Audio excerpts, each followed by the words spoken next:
Hi guys, good morning. Meron akong information na ibibigay sa inyo. Ito ay para dun sa mga kaibigan natin ng mga vloggers na nagpapalipad ng drone dito sa Korea. So, ayan. Alam niyo ba, ito, ang saya-saya ko kahapon. Ayan. Nag-apply kasi ako ng application for, permission to fly sa isa sa mga park sa Ulsan City. And yay, na-approve siya guys.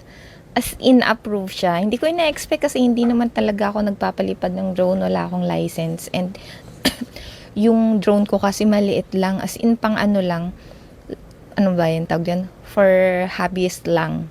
Hobbyist ba tawag dun? So, yun yun. So, binili ko lang siya para lang ano. Kasi curious lang ako. Yun yun.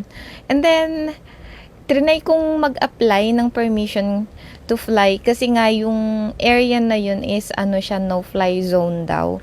Well, actually dito sa Korea bawal po talaga basta-basta magpalipad ng ano ng drone, lalo na dun sa mga matao, maraming bahay, may mga facilities, bawal po talaga dun. Kung gusto niyo magkaroon ng kaso at magkaroon ng multa, sige palipad kayo. And then nakakagulat lang guys kasi after ko ma-post yung ano result, syempre happy ako, pinost ko. Painggit ano. So, pinost ko siya sa Facebook. After nun, ang dami nagme-message sa akin ng mga vloggers na paano daw ba mag-apply, kumuha ng permit, ganito, ganyan. Kasi may mga ano sila, may mga drone nga daw sila. Nakakagulat lang kasi ang dami kong nakikitang nagpapalipad ng drone nila dito sa Korea.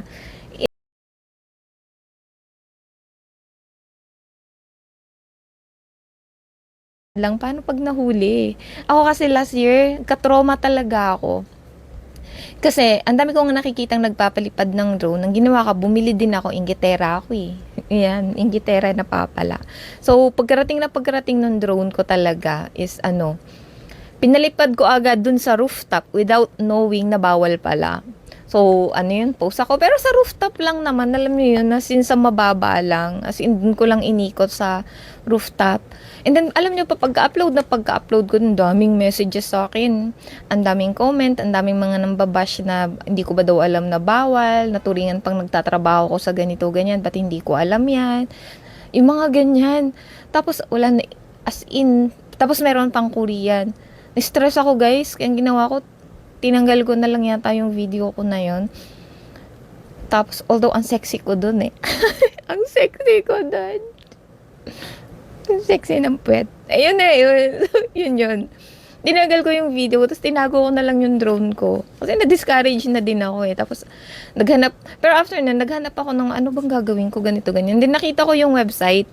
Yung website is drone1stop.go.kr. Yun po yung website. And then, wala, tinago ko na lang yung drone ko. And then, umuwi ako sa Pinas, dinala ko yung drone ko. And, yun nga, doon ako magpapalipad. Kaso, kamalasan guys, dinala ko siya sa falls. Nahulog sa tubig. As in, sa malalim na part ng falls, doon siya nahulog. And then, ang tagal bago na iahon yung drone kasi walang makakuha kasi hindi marunong mga maglangoy. Ganun.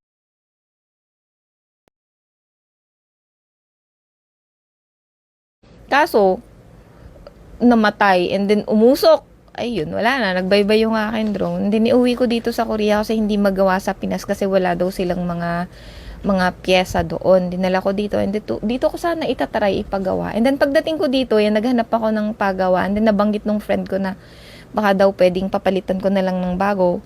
So, yun, kinonta ko po yung AS Center ng drone ng DJI dito sa South Korea. And then, yun, nag-inquire ako. And then, yun, guys, tinanggap. Una, pinatekpe ko muna sa kanila. Tapos yun, tiningnan nila and then tumawag sa akin. Sabi, hindi na daw nila mare-repair pero papalitan nila ng bago. So, yun na yun guys. Pinalitan ng bagong-bago. Last year pa yung nangyari Ngayon ko lang binuksan. Ngayon lang, ngayong month lang na to. Kasi nga, nag-register ako, nag-apply ako ng permit.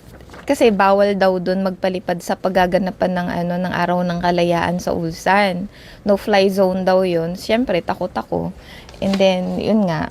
Tapos wala naman kasi kaming kakilala din doon na magbibigay ng permit, ganyan ganyan. And then yun na nga yun, nangyari. Nag-apply ako, nag-try ako. So ang ginawa ko guys is gumawa muna ako ng account doon sa website ng drone, anong tawag doon?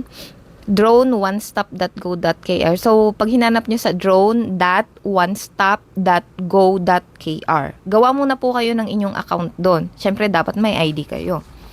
Pag TNT, I think hindi po pwede kasi hinahanapan ng ID eh.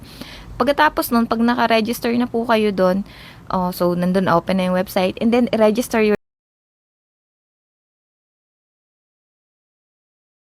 siyang ma-register, mag-apply na po kayo to fly, permission to fly. And then, dapat alam po nyo po yung serial number ng inyong drone, manufacturer, yung dimension ng inyong drone, yun yung bigat, yung laki, ganyan.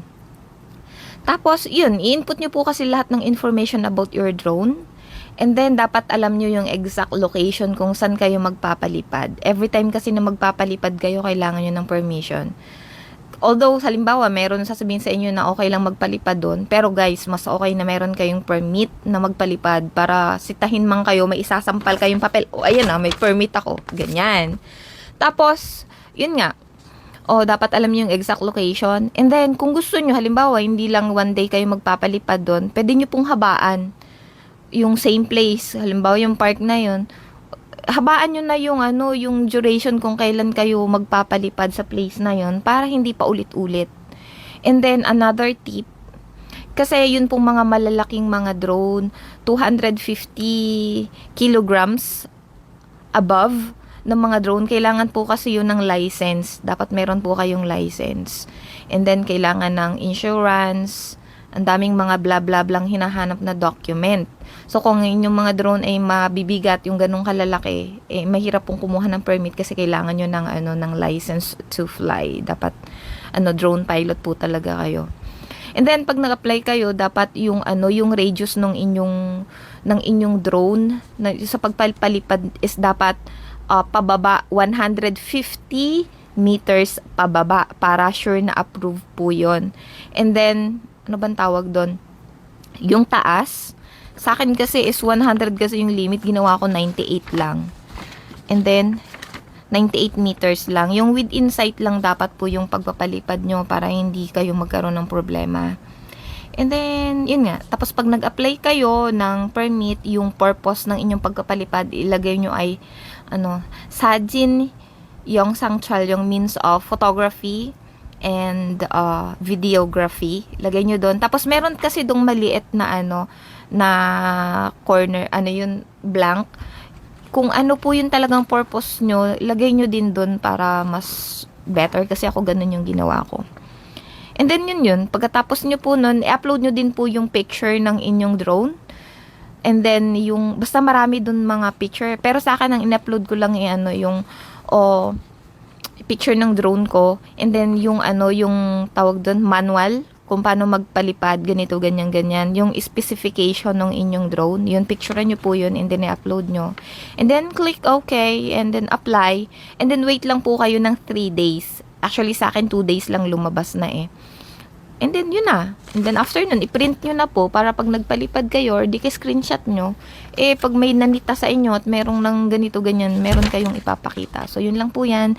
Good luck, guys. And then, kung gusto nyo pong makita talaga yung website, yung in-screenshot ko, follow me on Facebook and then message po kayo. Huwag kalimutan na follow nyo po ako. Pag hindi kayo nag-follow, di ko kayo re-replyan. Yun. Bye, guys. And happy flying po. Good luck.